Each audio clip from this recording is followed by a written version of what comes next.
ಬೆಂಕಿಯ ಮಡಿಲಲ್ಲಿ. ನೀವೊಂದು ಶಾಸ್ತ್ರ ಮಾಡೋದು ಬಾಕಿ ಐತೆ. ಏನಿದು? ಕುಂಕುಮ.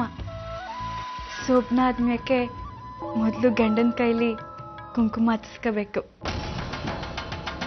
ಈ ಕುಂಕುಮ ಹಚ್ಚಿ ಶಾಸ್ತ್ರನ ಪೂರ್ತಿ ಮಾಡಿ.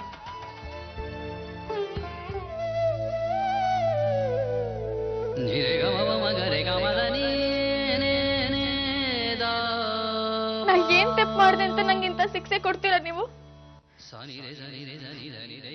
ನಾನು ಇಲ್ಲಿ ಬಂದಾಗ್ಲಿಂದಲೂ 3 ಹೊತ್ತು ನಿಮ್ ದಾರಿ ಕಾಯೋದ್ ಬಿಟ್ರೆ ಬೇರೆ ಏನು ಮಾಡಿಲ್ಲ.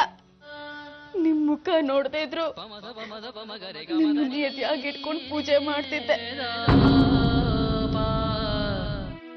ಹಗಲು ರಾತ್ರಿ ಕನ್ಸ್ ಕಂಡೆ. ಹಂಗ್ ನೋಡ್ಕೋತಾರೆ, ಹಿಂಗ್ ಮಾತಾಡಿಸ್ತಾರೆ ಅಂತೆಲ್ಲ ಆಸೆ ಇಟ್ಕೊಂಡಿದ್ದೆ. ನನ್ ಸ್ವಪ್ನದ ದಿನ ಯಾವಾಗ ಬರ್ತದೋ, ನಿಮ್ ಮುಖ ಯಾವಾಗ ನೋಡ್ತೀನೋ ಅಂತ ನಿಮ್ ದಾರಿನೇ ಕಾಯ್ಕೊಂಡಿದ್ದೆ. ನಾನ್ ನನ್ ಕನ್ಸುಗಳನ್ನ ಬೆನ್ನಾಗಿಟ್ಕೊಂಡು ಬಂದೀವ್ನಿ. ನಿಮ್ಗೆ ಅಂತ ಯೋನನೋ ತಂದೀವ್ನಿ. ನಿಮ್ಗೆ ಅಂತ ಏನೇನ್ ತಂದೀವ್ನಿ ಗೊತ್ತಾ?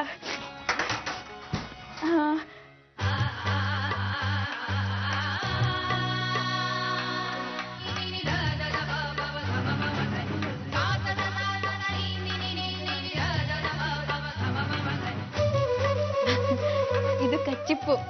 ನಿಮ್ಗೆ ಅಂತಾನೆ ತಂದೀವ್ನಿ. ಯಾಕೆ ನಿಮ್ಗೆ ಇಡಿಸ್ಲಿಲ್ವಾ? ಚೆನ್ನಾಗಿದೆ. ಇದು ನೀವು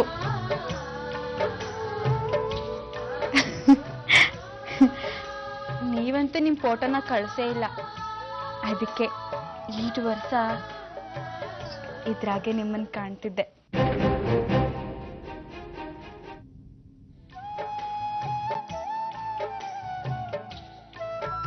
ಈ ಕುಂಕುಮನ ನನ್ನ ಹಣೆಗೆ ಹಚ್ಬಿಡ್ತೀರಾ?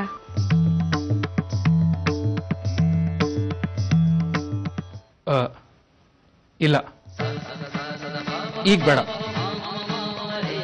ಮುಂದೆ ಯಾವಾಗ್ಲಾದ್ರು.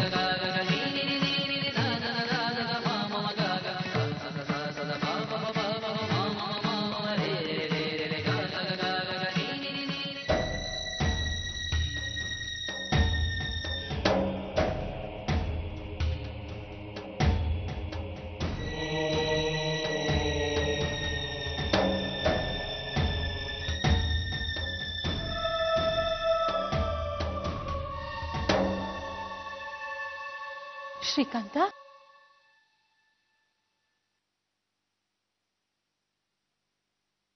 ನೀನು ಇಷ್ಟೊತ್ನಲ್ಲಿ ಏನ್ ಮಾಡ್ತಿದೀಯಾ? ಹೌದು, ನಾನು ಇಷ್ಟೊತ್ತಿನಲ್ಲಿ ನನ್ನನ್ನೇ ಗಂಡ ಅಂತ ನಂಬ್ಕೊಂಡಿರೋ ಆ ಹುಡುಗಿ ಜೊತೆ ಇರ್ಬೇಕಾಗಿತ್ತು ಅಲ್ವಾ? ಎಲ್ರೂ ಸೇರಿ ದೊಡ್ಡ ಸುಳ್ಳಿನ ಕೋಟೆನೆ ಕಟ್ಬಿಟ್ಟಿದ್ದೀರಾ. ಅದ್ರಲ್ಲಿ ನನ್ನ ಬದುಕು ಅಂತಿದ್ದೀರಾ. ನಿಮ್ಮ ಧೈರ್ಯನ, ನಿಮ್ಮ ಆತ್ಮವಿಶ್ವಾಸನ ನಾನು ಮೆಚ್ಚಿದೆ.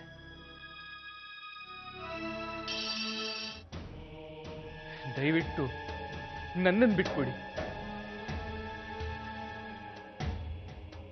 ನನ್ನಿಂದ ಇಂಥ ಒಂದು ಅನ್ಯಾಯ ಮಾಡಕ್ಕಾಗಲ್ಲ.